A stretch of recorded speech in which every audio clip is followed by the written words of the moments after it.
Hello, and welcome to Making Known the Unknown, Gifts of the Spirit, Part 9.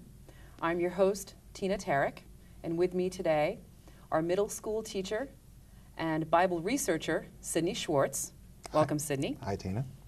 And medium and founder of Gifts of the Spirit Church in Chesterfield, Connecticut, Reverend Hewitt. Welcome, Carl. Thank you. Today's show will discuss one of the many Gifts of the Spirit series that we were discussing, and that will be precipitated art. And if you will, I'm going to turn over precipitated art to Sidney Schwartz, who will give us somewhat of a definition on what precipitated art really is. Sidney. Well, precipitated art gets its name from chemistry. In chemistry, when you take two solutions and pour them into the same test tube, the chemicals exchange with each other. They form a solid. The solid is on top of the test tube, and because the solid weighs more, it slowly drifts to the bottom of the test tube, and it precipitates down. Precipitated art is pictures that are coming from the spirit world and are slowly, through thought, being dropped the 7 levels of vibration to our own level, and that's where the name comes from. So now art is created through thought. Yes. As we have discussed in other shows, I've always asked you for, because of your research with the Bible, a relevance or anywhere in the Bible that we've actually seen this or found this precipitated art. Well, actually, Tina, no. In this case, the precipitated art's not in the Bible, but yet it's in religious history. Within the Stations of the Cross, while Jesus was carrying the cross, he was sweating profusely, and this woman, Veronica, came up, and she took her veil and she wiped his brow. And when she took the cloth away, there was an image of his face on the cloth. And in 1715, the artist Domenico Feti painted a portrait of that. It's called The Veil of Veronica, and it hangs in the National Art Gallery in Washington, D.C. So there is a history of it, but it's not actually part of the Bible. Interesting. And so most people, no matter what version of the Bible they looked at, wouldn't be able to find this. No. And this is through your research that you were able to clarify this. Yes. Now, I also have an understanding that precipitated art was not only occurring many years ago, hundreds of years ago, but actually most recently, around 1890, in a camp in Indiana, that's referred to, according to my notes, Camp Chesterfield. And at that camp, there appears to have been, at that time, 2 sisters who worked at the camp. Their names were the Bang sisters, and evidently they could produce precipitated art. Now, I don't know if, Carl, if you wanted to elaborate a little bit on your knowledge of the Bang sisters, or some of your experience with the Bang sisters, or this camp for that matter. Well, first of all, when you go into Corinthians in the Bible, it talks about the many gifts of the Spirit. There's really more gifts of the Spirit than's listed in the Bible. And these 2 ladies were sisters, and it developed after sitting in the development classes for a long time. And when they would sit together and do a reading for a person, then during the time of the reading, the people that were talking to them from spirit, giving the messages to the person who was getting the reading, they would appear on the canvases that those ladies were holding. Like, for instance, they would hold up this canvas like this between them, and the person that was sitting there getting the reading would watch this. This is just like a Polaroid picture now.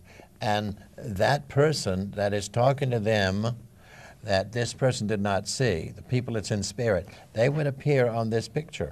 And the picture was given to them to take home. And the same thing happened with the seance that we had here, that you were a member of the class. Okay, thank you. Now, it appears that, just like you had mentioned, it develops on a piece of paper. And what Sidney has actually brought with him today is a small clip about the Bang sisters at Camp Chesterfield. And if you will, we'd like to share that clip with you now. The Het Museum in Chesterfield, Indiana houses a collection of 25 precipitated pictures Produced by the mediums Liz and May Bang in the late 1890s. The spiritual nature of these pictures is quite evident.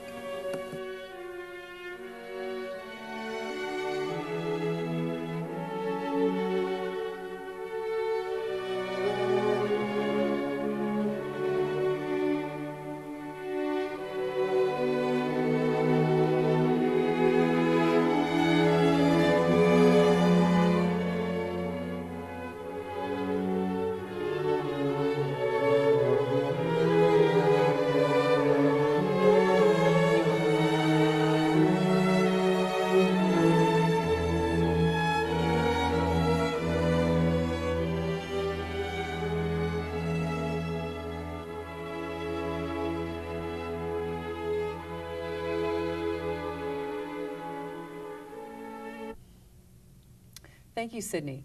I think it's important that our viewers know, as I understand it, that spirits were actually the artists that created the precipitated art in these paintings, if you will, that we saw from the Bang sisters. One other note that I wanted to make is as you focused in closely on these pictures, I'm not an expert in the art world, but it looks to me like it was almost impressionist or pointillist in its origin. Absolutely beautiful and glowing. Definitely worth taking a trip out to Camp Chesterfield to see. Yes. Now, there's something that I'm very excited about that I had the fortune to be part of while he was here, and that is another gentleman who is a medium, who also is able to produce precipitated art through his mediumship. And his name is Reverend Hewitt Robinette. Hewitt, as we call him, also works at Camp Chesterfield, and this is as the current time. And I have been fortunate enough to sit in on one of the seances, and also was lucky enough to also have a picture produced. Now, what I'd like to do is turn this over to Reverend Hewitt to give us a little bit of what he knows about Hewitt Robinette personally. I understand that you have known him for years and possibly even his teacher? Since 1985. His teacher was Bill English. Bill English was a wonderful, wonderful medium. He had many gifts of the Spirit, and even after he died, he helped Hewitt, his student, develop this precipitated art. And there's very few people on the planet that have that. But to clarify it with the viewers, this is not magic, because the people that have lived here and gone on, they're in a body that is invisible to our eyes, and they're not little spirits, as some people would think. They're the same size they were here, but they're made up of energy rather than a physical body. And there are some people that have this gift of producing these pictures. I don't have that. I'm limited to the amount of gifts that I have. I don't have that gift at all. Hoyt sat in a development class for 13 years before this gift came to the surface. And the first one started out to look like children about 6 or 7 years old was doing the pictures, and then they got better and better and better. And as you know, some of those pictures look like today they were done with a camera. And we are just about to view some of those pictures from a very recent seance, or seances I should say, that were put together. And Sidney brought that clip with him this evening, and we would like to share that with all of our viewers as well. This is the first card that Carl received in 1999. Lone Eagle, Carl's spirit control, is flying high in the sky, and Lone Wolf, another Native American guide, is also pictured. The face is the artist. Many different spirit people signed the card. Reverend Bingham was a close friend of Carl's and was instrumental in convincing Carl to become an ordained minister. Rabbi Baer did not always believe in spiritualism. However, he is now regularly communicating with Carl. Billy Don English was the trumpet medium who we write about in My First Encounter with an Angel. Tragically, Bill died in 1990. We were fortunate to come across his signature dated 1975. The comparisons of Bill's earthly signature with his spirit signature is convincing evidence proving life after death. My first card was signed by my grandparents, Sylvia and Joseph Tepper, my uncle Ben Schwartz, Black Hawk, my Native American guide, and Bill English. Can you imagine my shock and surprise when I received this highly emotional picture? We have had several famous spirit visitors sign the backs of the cards. This card represents the physical and spiritual worlds. It was signed by Abraham Lincoln. Again, the comparison of the signatures allows one to conclude Abraham Lincoln did sign this card. As you will soon see, the artwork of some of these cards is comparable to the great masters.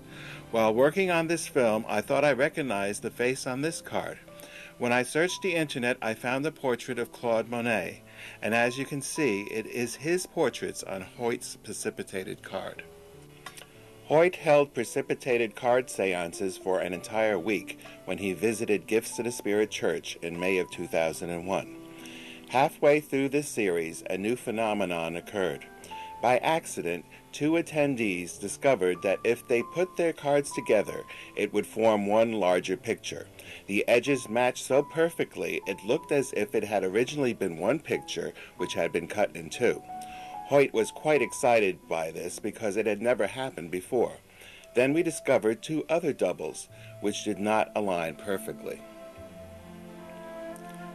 However, the most mind-boggling event occurred on the last night of the seance. One of the attendees recognized a duplicate of her card that she received on the first night. When the two cards were placed side by side, they formed a perfect picture, despite the fact that one was precipitated a full week earlier than the second.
Hello, thank you.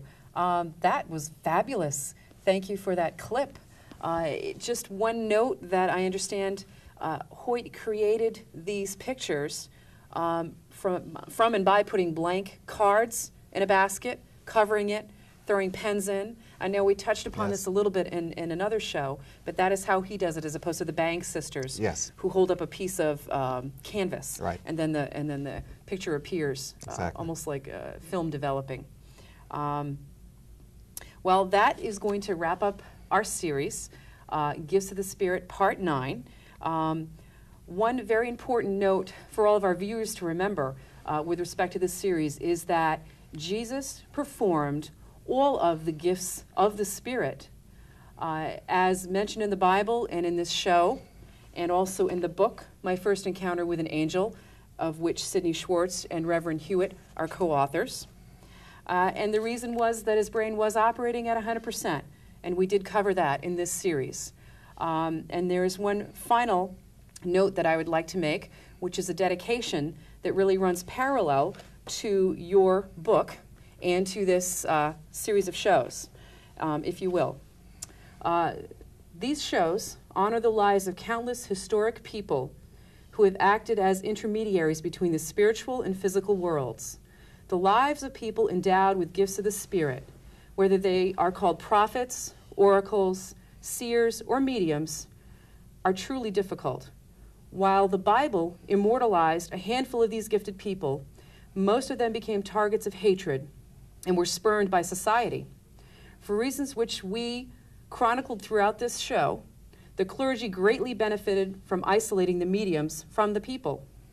Churches branded them as evil, torturing and slaughtering untold thousands, silencing the knowledge that came through their gifts. This series of shows and your book is dedicated to these brave and noble people who were striving to convey this. Thank you for joining us.